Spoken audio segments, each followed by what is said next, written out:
Hello, I've been asked to talk about the last days, or the subject which we call theologically eschatology.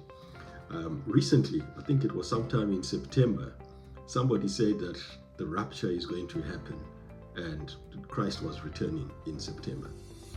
And of course, that didn't happen. Well, if it did, then maybe we were left behind. I don't know.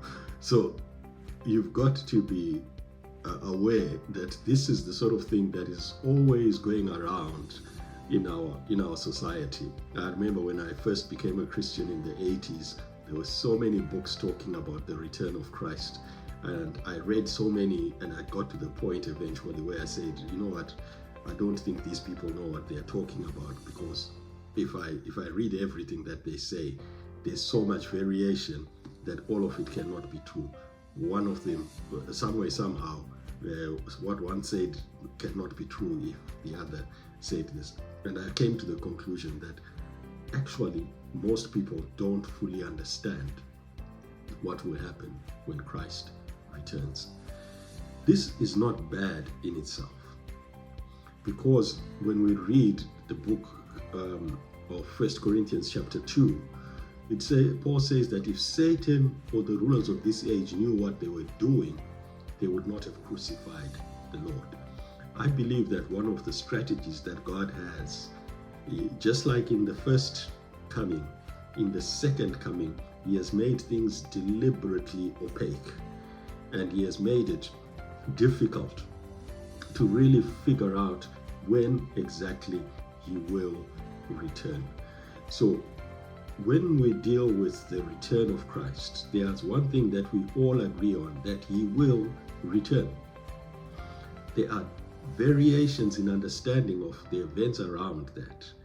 Some will be talking about the rapture, as I've just mentioned, and some talk about him coming.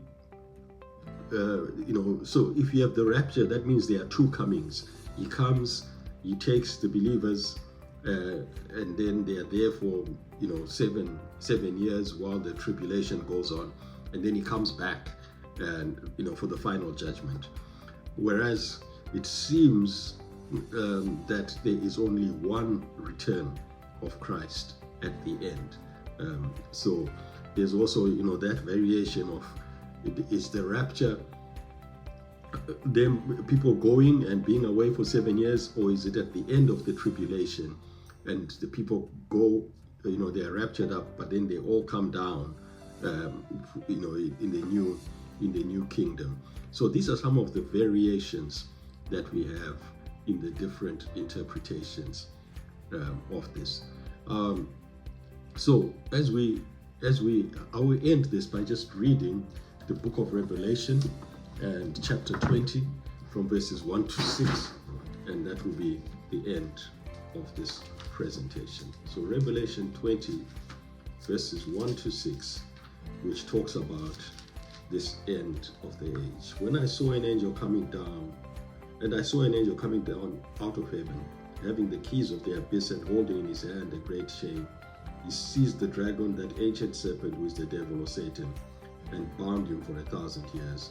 He threw him into the abyss and locked the seal and sealed it over him, to keep him from deceiving the nations anymore, until the 1,000 years were ended.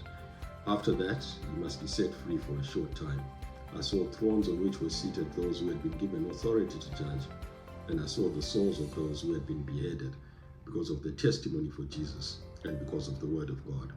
They had not worshipped the beast or his image, and had not received his mark on their foreheads. They came to life and reigned with Christ 1,000 years. The rest of the dead did not come until the 1,000 years were ended. This is the first resurrection. Blessed and holy are those who have part in the first resurrection. The second death has no power over them, but they will be priests of God and Christ, and will reign with him for 1,000 years. I will end with that.